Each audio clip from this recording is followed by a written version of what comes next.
Bezmála 10 000 let starý Javský přístav hostí 300 fotografů z 20 zemí. A hangár číslo 16 patří díky Českému kulturnímu centru v Tel Avivu jedinému jménu.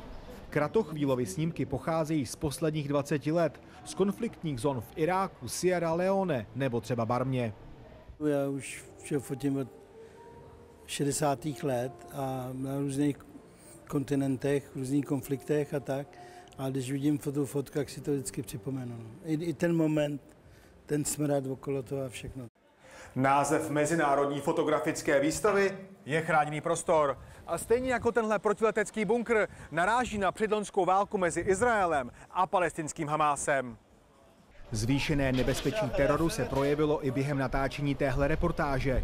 Policie ve 3/4 bleskově evakuovala všechny, včetně slavného českého fotografa z prostoru před výstavou. Přivolaný pyrotechnik naštěstí během pár minut vyloučil, že by v podezřelém zavazadle byla bomba. A milovníci fotografie mohli zakrátko pokračovat v obdivování silných kratochvílových snímků ze všech koutů světa. Česká dokumentární fotografie, která prostě má svoje už jako pevné místo nejenom v české fotografii. And everyone come with a different view, but we try to collect photographers that touch the ideas of protected space.